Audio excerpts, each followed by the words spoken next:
नमस्कार साथियों, बिहार राज्य फसल सहायता योजना रबी 25 से 26 के लिए अप्लाई जो है शुरू हो चुका है। साथियों, अगर आप भी चाहते हैं अपने फसल प्राप्ति के ऑनलाइन करना तो साथियों इसके लिए अप्लाई जो है शुरू हो चुका है। साथियों, इस वीडियो में आपको पूरा प्रोसेस बताएंगे कैसे आपको अप्लाई करना है। और जितने भी रबी फसलें आती है, जैसे आपको आलू हो गया, ईख हो गया, बैगन, टमाटर, मकई, गेहूँ, ये सारी फसलें रबी फसल के अंतर्गत आती है। इसके लिए अप्लाई का अंतिम तिथि भी अलग अलग फसलों के लिए अलग अलग डेट जो है निर्धारित किया गया है। तो सभी साथियों को, आप सभी को जानना जरूरी है कि किस फसल के लिए कौन से आवेदन तिथि, अंतिम तिथि जो रखी गई है। तो साथियों चलिए वीडियो को शुरू करते हैं। तो साथियों यहाँ देख सकते हैं सहकारिता विभाग की तरफ से जो है एक सब के लिए बिहार राज्य फसल सहायता योजना रबी 25 से 26 मौसम हेतु ऑनलाइन आवेदन जो है शुरू हो चुका है। फसलों की सूची यहाँ पे दी गई है, जैसे गेहूँ, मकई, ईख, आलू, बैगन, टमाटर, गोभी, अरहर, चना, मसूर, प्याज, राई, सरसों और मिर्चाई। इन फसलों के लिए जो है ना आवेदन जो है शुरू हो चुके हैं। अब साथियों यहाँ देखेंगे योजना की विस्तार दिया गया है और अधिसूचना फसलों के आवेदन की अंतिम तिथि भी दी गई है। साथियों, आप सभी से एक रिक्वेस्ट है, अगर आप हमारे चैनल पर नए होंगे तो चैनल को सब्सक्राइब करके घंटी के बटन को दबा लीजिएगा और वीडियो को लाइक जरूर कर दीजिएगा। तो साथियों यहाँ हम देखेंगे योजना की प्रमुख विशेषताएं क्या है। तो फसल उत्पादन में 20% की क्षति होने पर 7500 रुपये प्रति हेक्टेयर के दर से जो है आपको लाभ मिलेंगे। अगर 20% से अधिक की क्षति होती है तो 10,000 रुपये प्रति हेक्टेयर के रूप में आपको जो है सहायता राशि का भुगतान किया जाएगा। योजना के अंतर्गत जो है अधिकतम 2 हेक्टेयर प्रति किसान हेतु सहायता राशि का भुगतान जो है मिलने वाला है। रैयत, गैर रैयत तथा आंशिक रूप से गैर रैयत श्रेणी के किसानों को जो है इसका लाभ दिया जाएगा। यानी जो बटाईदार हैं उनको भी लाभ मिलेगा और जो स्वयं खेतिहर है उनको भी लाभ दिया जाएगा। तो एक फसल से ज़्यादा फसलों को चयन की सुविधा जो आपको दिया जाएगा, जैसे कि आप अगर आलू का अप्लाई कर रहे हैं तो उसमें आप गन्ना अगर लगाए हैं तो गन्ना का भी अप्लाई कर सकते हैं। गेहूँ बोए हैं तो गेहूँ का भी उसमें चयन कर सकते हैं। नगर पंचायत, नगर परिषद क्षेत्र के किसान भी इस योजना का जो है लाभ प्राप्त कर सकते हैं। यानी जो शहरी क्षेत्र के व्यक्ति हैं और जिन्होंने अपने फसल लगाया है तो वे भी इस योजना के अंतर्गत जो है अप्लाई कर पाएंगे। इसको अप्लाई करने के लिए आवेदन शुल्क किसी भी प्रकार का नहीं लिया जा रहा है। तो साथियों यहाँ देखेंगे आवेदन प्रक्रियाएं बहुत ही आसान प्रक्रियाओं से आपको देना होगा। साथियों हम आगे जानेंगे कि इसके लिए अप्लाई आपको कैसे करना है और आगे इसका लिंक भी बताएंगे किस लिंक से आपको अप्लाई करना है। तो यहाँ पहले हम देख लेते हैं कि ऑनलाइन अप्लाई करने के लिए यहाँ पे इसके आवेदन की अंतिम तिथि जो है, जैसे गेहूं की 28 फरवरी 2026 रखी गई है।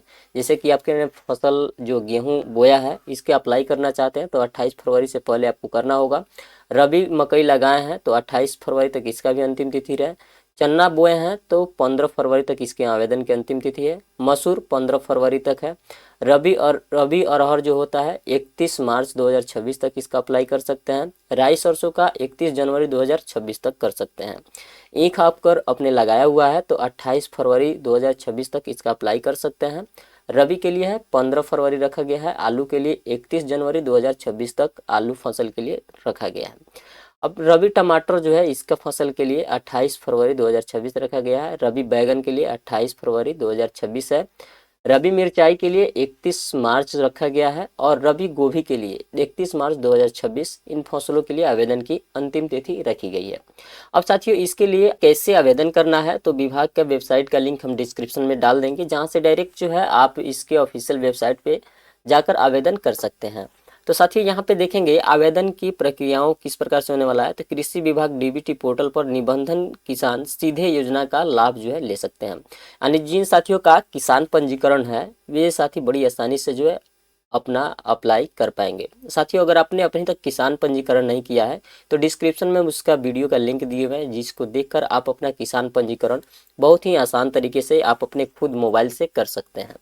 अब दूसरा देखेंगे साथियों कि प्रधानमंत्री किसान सम्मान निधि योजना के अंतर्गत कृषि विभाग बिहार राज्य द्वारा संधारित सत्यापित रैयत श्रेणी के किसान बिहार राज्य फसल योजना सिर्फ रैयत श्रेणी अथवा आंशिक रूप से रैयत तथा गैर रैयत ही आवेदन कर सकेंगे। यानी जो किसान प्रधानमंत्री सम्मान निधि योजना का लाभ लेते हैं, जो स्वयं जमींदार होंगे वही जो है अप्लाई कर पाएंगे। लेकिन जो प्रधानमंत्री सम्मान निधि योजना का लाभ नहीं लेते हैं, रैयत हैं या फिर गैर रैयत है, वे सभी यहाँ पे अप्लाई कर पाएंगे। लेकिन उनके लिए विशेष जानकारी दिया गया है साथियों, जो प्रधानमंत्री सम्मान निधि योजना का पेमेंट जो है लेते हैं 2000 का किस्त, उनके लिए है। जो सिर्फ रैयत होंगे, जिनके नाम से जमीन होगा, वही इस योजना के लिए अप्लाई कर पाएंगे। अब यहाँ पे देखेंगे आवेदन के समय किसानों को फसल बुआई और रकबा की जानकारी देनी है। साथ ही आवेदित भूमि का 3 फोटो ऑन जियो टैग के साथ अपलोड करना है। यानी जो भी आपने फसल लगाया है उसका फोटो जो है जियो टैग के साथ अपलोड करना है। अब जियो टैग साथियों फोटो कहाँ से खींचेंगे, तो आप अपने मोबाइल में प्ले स्टोर से डाउनलोड कर सकते हैं जियो टैग कैमरा। उससे आपको फोटो को खींचकर इसमें अपलोड करना है। फसल कटनी प्रयोग आधारित उपज दर आंकड़ों आधार पर योग्य ग्राम पंचायत अधिसूचना इकाई के द्वारा चयन के पश्चात जो है ना इसका जो है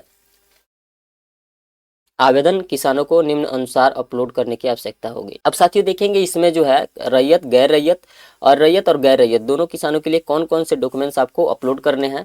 तो साथियों यहाँ देखेंगे कि रैयत किसान के लिए अद्यतन भू स्वामित्व प्रमाण पत्र होना चाहिए जो 31 मार्च 2024 के पश्चात निर्गत हो, या राजस्व रसीद आप लगा सकते हैं। यानी 2024 के बाद अगर आपने जो है भू स्वामित्व प्रमाण पत्र NLP से बनवाया होगा तो भी अपलोड कर सकते हैं, या अपना लगान रसीद 2025 के बाद का दे सकते हैं। अब साथियों यहाँ पे एक घोषणा पत्र भी होगा जो रैयत किसानों के लिए है, इसको भी अपलोड करना है। गैर रैयत किसानों के लिए स्व घोषणा पत्र जो वार्ड सदस्य या किसान सलाहकार द्वारा हस्ताक्षरित होना चाहिए उसको अपलोड करना है। रैयत एवं गैर रैयत किसान जो दोनों प्रकार के लिए आवेदन करेंगे, जैसे वो बटाईदार भी हैं और अपना खुद का ज़मीन भी रखते हैं, उनके लिए साथियों एक स्व घोषणा प्रमाण पत्र जो वार्ड सदस्य हो या कृषि सलाहकार के द्वारा हस्ताक्षरित किया हुआ स्व घोषणा प्रमाण पत्र हो उसको अपलोड करना है। और दूसरा LPC हो या फिर राजस्व रसीद जो 2025 के बाद कटाया हो उसको अपलोड करना है। तो साथियों इसको अप्लाई करने के लिए डिस्क्रिप्शन में हम लिंक दे दिए हैं जहाँ से डायरेक्ट जो आप जाकर अप्लाई कर सकते हैं। अगर आप कमेंट करते हैं साथियों तो हम इस पर भी वीडियो बनाएंगे कि कैसे इसको अप्लाई करना है। तो साथियों यहाँ देखेंगे योजना के निर्देशक तहत चयनित ग्राम पंचायतों को आवेदन को सत्यापन उपरांत DBT टीम पोर्टल के माध्यम से आधार लिंक खाते में जो है सहायता राशि का भुगतान किया जाएगा। यानी जब इसका अप्लाई आप कर देते हैं तो साथियों विभाग द्वारा ग्राम पंचायतों का चयन किया जाता है कि किस ग्राम पंचायत में जो फसल नुकसान हुआ है। उसका चयन के पश्चात अगर आपका गाँव जो है आपका पंचायत जो है फसल क्षतिग्रस्त के अंतर्गत आता है तो आपको जो है DBT पोर्टल के माध्यम से आपको सहायता दिया जाएगा। किसी भी प्रकार का अगर आपको साथियों सूचना चाहिए तो इस नंबर पे आप कांटेक्ट करके आप जो है इन अधिकारियों से बात करके अपने सभी सवालों के जवाब पूछ सकते हैं। तो साथियों यहाँ पे आप देख सकते हैं विभाग का वेबसाइट ये कुछ इस प्रकार से होगा। अप्लाई करने के लिए किसान कॉर्नर पे आएंगे और बिहार राज्य फसल सहायता योजना इस पर क्लिक करना है। रवि पे जैसे क्लिक करेंगे तो एक नया इंटरफेस खुलेगा जहां साथियों आपको जो है अपना किसान पंजीकरण नंबर जो होता है उसको यहाँ पे दर्ज करना होगा। यहाँ पे जैसे साथियों किसान पंजीकरण दर्ज करेंगे सर्च ऑप्शन करेंगे तो जो आपने इसमें डिटेल्स फिल किए होंगे सारे डिटेल्स आ जाएंगे और वहाँ पे आप बड़ी आसानी से जो है अपने ज़मीन का ब्यौरा डालकर अप्लाई जो है कर सकते हैं। साथियों मिलते हैं इस प्रकार के इन्फॉर्मेशन के साथ अगले वीडियो में, तब तक के लिए जय हिंद।